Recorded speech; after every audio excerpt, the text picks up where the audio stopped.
We've all been there. Picked up a tofu block because it's vegan, it's a great protein source and it has lots of vitamins and minerals, but you don't really know what to do with it. It's actually pretty amazing what you can do with it if you know how to prepare it. I know what I do since I've been vegan for 6 years, so here are my favorite ways to have tofu, and one of them might surprise you.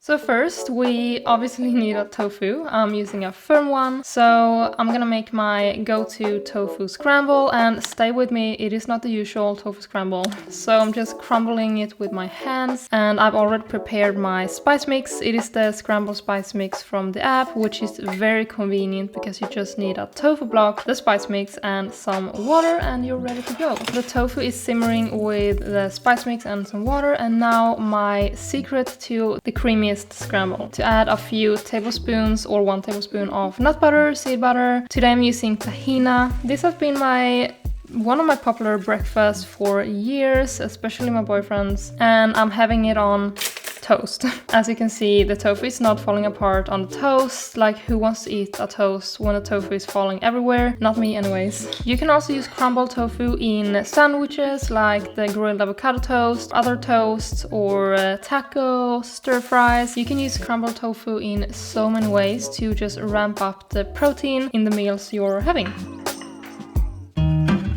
My next favorite way involves silken tofu. So I'm gonna make a pasta sauce. While the pasta is cooking, I'm making the sauce, which is just the silken tofu, some basil, spinach, spices, some lemon juice, plant milk.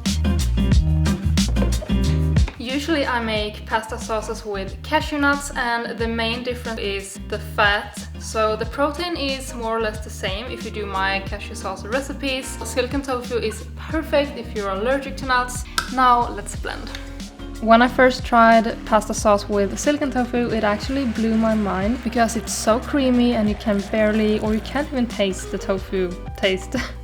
And you can make it into so many flavors. You can make smoked paprika pasta or roasted bell pepper pasta. And you know what? You can actually go into my app and search for pastas, and you can replace the cashew nuts for silken tofu instead. That would actually work. This particular flavor with lemon and basil was so good. I really hope you try it. Yeah, this is also of course in my app.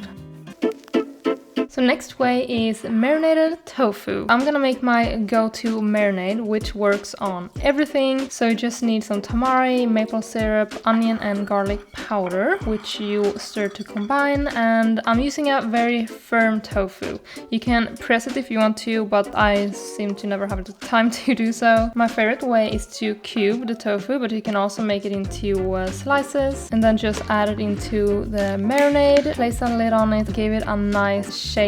While the tofu is marinating, you can either put it in the fridge overnight, or you can prepare some toppings for your meal. Then you just add it to a pan on medium to high heat and fry it until it's golden on all sides. You can also do it oil-free by baking them in the oven on 180 Celsius degrees for about 15-20 minutes.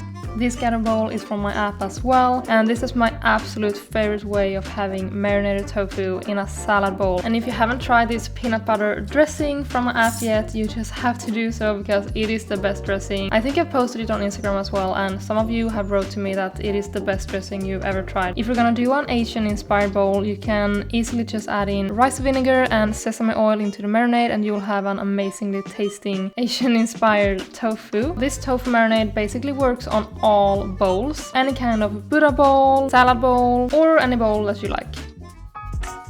So here we also need silken tofu. This is the last recipe, but maybe it is the most delicious one. First we're starting with melting some vegan dark chocolate, and into a blender I'm adding the silken tofu, maple syrup, vanilla, cacao and the chocolate, and then we blend. And it's that easy. You don't even need a high-speed blender for this. It gets smooth very easily thanks to the tofu. You can't taste tofu, I promise you. Serve it in whatever you want. The important thing is to keep it in the fridge for a few minutes or an hour hour, and it will get this thick, creamy, rich chocolate flavor and consistency. I just love this one. These are just a few ways to have tofu, but there are a lot of ways. If you want more inspiration on how to use tofu, subscribe to our app. There you can search on tofu and you will find all of the tofu recipes. You will also find 500 plus plant-based recipes, meal plans, and a really nice meal planner so that you can plan your weeks ahead, which is a game changer when it comes to eating healthy. Anyhow, I'll see you in the next one.